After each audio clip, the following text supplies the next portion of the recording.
gynna, lladd, pryfal. Dyna gyd ydi gemau dyddiau yma, de? Mae'r gemau fel Call of Duty neu Battlefield yn gallu adlewyrchu rhyfel go iawn. Sawl front line mae Kevin Spacey wedi gweld.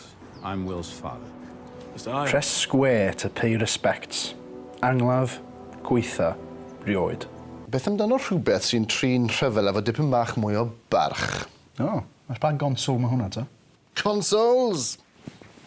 We don't need no stinking consoles.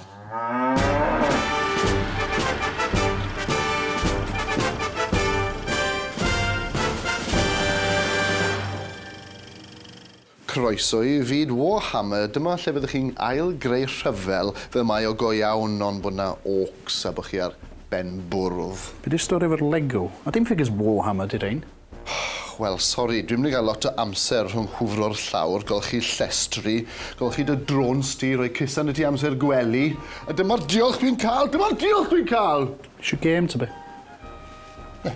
Wnaeth Warhammer ymddangos gyntaf yn 1983 wedi ei gyhoeddi gan Ian Livingstone. Wow, be ti'n neud? Monolog am hanes y gêm. Fe dwi ddim chwarae heb gael monolog am hanes y gêm.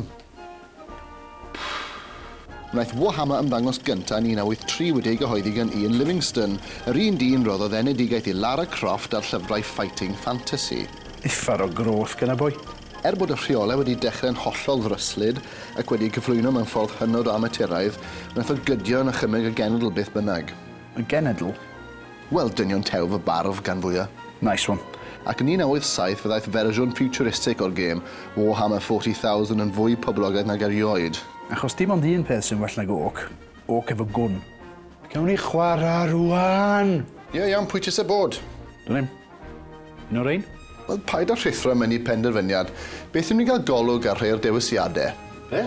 Na! Beth am gychwyn efo'r Tomb Kings, gwlad o mummies ar undead yn benderfynol o droi'r cloc yn ôl ac ail-gyflwyno traddodiadau barbaraidd y gorffennol pell. Si'n wedi dipyn bach fath o gwylym o wen i fi.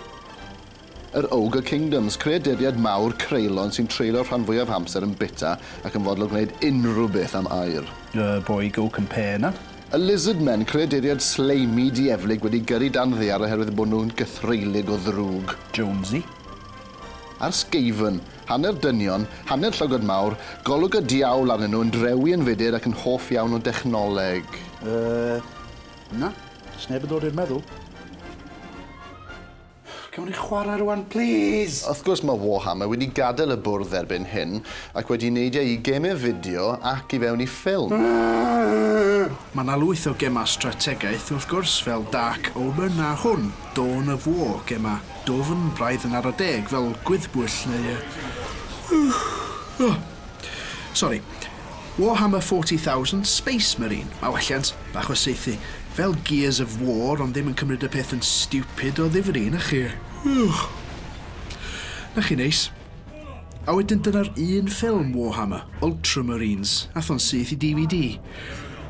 Dio ddim yn dda iawn. No, dyw Warhammer ddim wedi cael yr un renaissance o beblogrwydd a gemau bwrdd yn eitha byth cyrraedd yr un lefel a gemau fideo. Mae'n costio ffortiwn i cael armi at ei gilydd ac yn cymryd amser i ddysgu'r rheolau, ond os chi'n mysau cymryd rhan mewn rhyfel go iawn o byddwch chi egni a'r brwdfrydedd yn y gallech chi'n neud lot wath na cael gêm o Warhammer. Hei! Fi'n barod nawr, tis y gêm? O, cool. Sut mae chwarae ta? A ni'n meddwl bod ti'n gwybod.